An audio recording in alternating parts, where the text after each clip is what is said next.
I'm here with Comfort Era, the president of the International Crisis Group. Thank you so much for being here with us. Thank you. It's wonderful to have you and to have this chance to talk about crises, security, violence, and war in the world in a very important year, a year where we'll see elections in dozens of countries. I think the largest democratic year in history in terms of voters being called to the polls. How do you view the development of the war from a conflict and crisis perspective?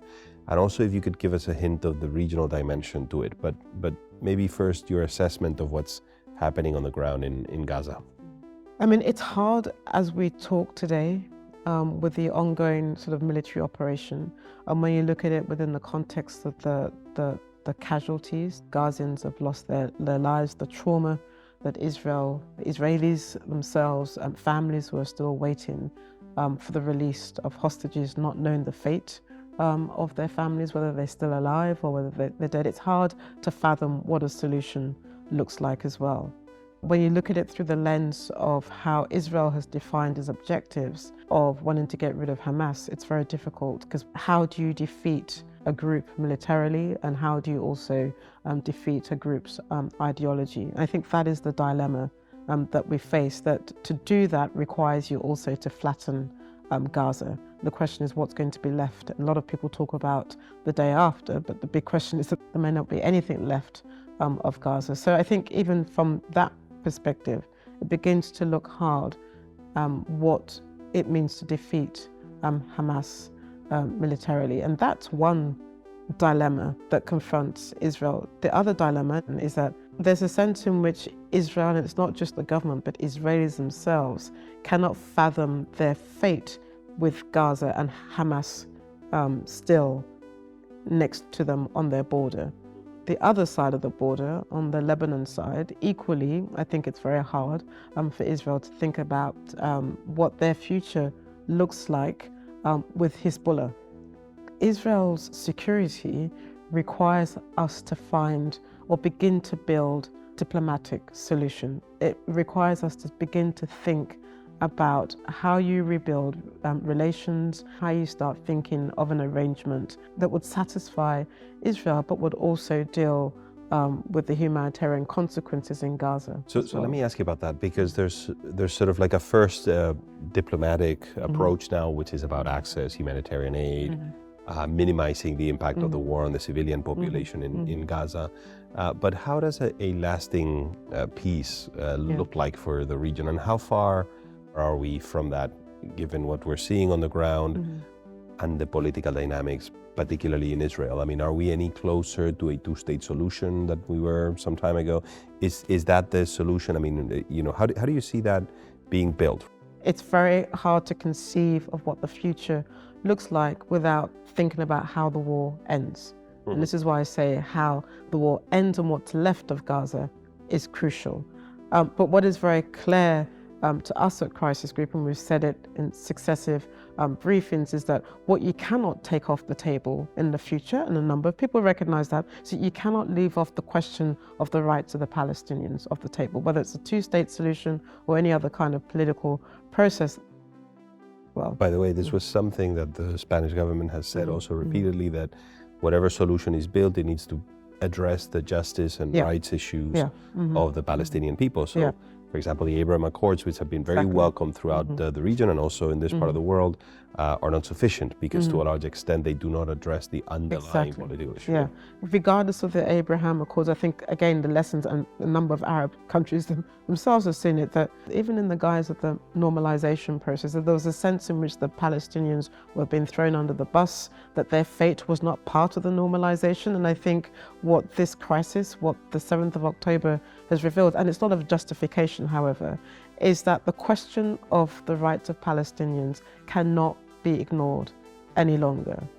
It's hard to ignore the context. To acknowledge the context does not mean that you don't recognize the heinous crimes on the 7th. So I think we're very clear of what that. There's also recognition of the right for any country to protect its citizens as well. And as we speak, we're seeing now that the very one thing that Israel and the US and Iran say they want to avoid is a regional sort of conflagration as well. And yet, we're seeing the Houthis, and the reasons why they're saying that they're doing it is in the name of wanting to see an end to the fighting as well. But yet, as we're speaking, we're seeing the spread of the conflict as well. And I think that adds to the complexity. Let me ask you about another conflict that it's there and we should watch.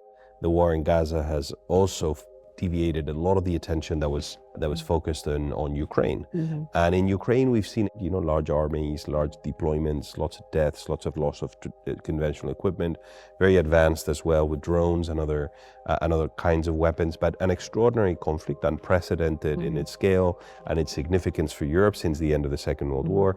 How do you see it evolving? Can you imagine a lasting solution to the conflict? And this is a tough question for anybody, but maybe you have some ideas. I mean, look, the counteroffensive hasn't played out in the way Zelensky and the European allies and Western allies have thought. There's a sense in which we're coming up to a very bleak winter for Ukraine. There's a sense in which Moscow also will hit out at key cities, key sites, that makes this a very sort of difficult moment for Ukraine, number one. Number two, unlike 2023 and 2022, where we were very clear that we were watching a very unified Europe, a very unified Western alliance, Ukraine has sort of become a political football in Washington as well, and is part of the tension between the Republican Congress and White House, and just passing the aid bill that will support Ukraine has been a real political test for Biden as well. Zelensky is looking very nervous, very wary of that Western alliance. And then it's in this mix also that hangs the question about the fate of Ukraine. It's also happening, at a very delicate time internationally. You talked about 60 or so elections. The most important one, the most consequential one that everybody's concerned about is the US. Yep. If Trump was to win, he's already told us what his foreign policy is going to be like vis-a-vis Ukraine. So it's a race to the 8th of November before those elections in terms of what Biden needs to do, in terms of the diplomacy for Ukraine, and also for what Europe needs to do. I think the message also that Biden is given is that you need to up your game, Europe, as well. We need to do the ammunitions. And so you asked a crucial question, like you asked for Israel, Palestine. What is the end game diplomacy? Yeah. I think, quite frankly, we're in for a long haul here. If I were in the Kremlin looking at this from Putin, I'm looking okay, because the West is wavering. Potentially my ally in the form of Trump comes into power. I've tilted my economy to be a war economy. I can throw my human resources, people to this conflict as well. So it looks good for me if I was in the Kremlin today, even though things also look shaky at home, but he comes out of it looking slightly confident as well. I mean, his objective is clearly to survive 2024, sustain the effort, and allow for this uncertainty to play out in the West, and see the effects. Exactly. I have a final question. Conflicts to watch. Do you expect a major conflict in 2024 in the Taiwan Straits? Is this something that is a concern for you beyond the diplomatic tension, but something on the war sort of conflict front? When the very first message that you hear on New Year's Day, depending on where you are in the world, is Xi Jinping saying that the future of Taiwan is still very much in China, then you ask yourself a number of questions as well about what does that mean in practical terms. Look, let me answer your question this way, because those elections have happened. Yes. And the separatist, at least if you're looking at it from Beijing's eye, has won, and that raises a number of questions therefore about the future of Taiwan. When I look at the international arena, yes, wars are rising. Yes, we're seeing even more proxy wars. What remains taboo in the international arena is this idea that you can violate borders, that you can mount an invasion across another country as well.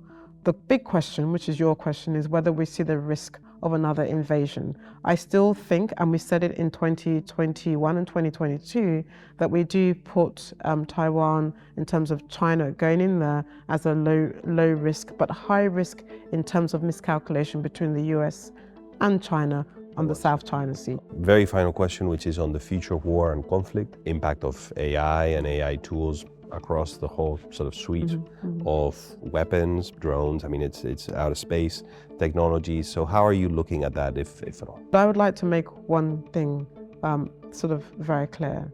The casualties in Ukraine that you mentioned, the casualties in Gaza, and also the death that you've seen in Sudan and Ethiopia and Yemen and Haiti, these were caused by conventional weapons. These were caused by the classic military that we use. And of course, we've seen how drones have come in and completely altered the field, whether it's in Nagorno-Karabakh or even in Ethiopia and where we talk.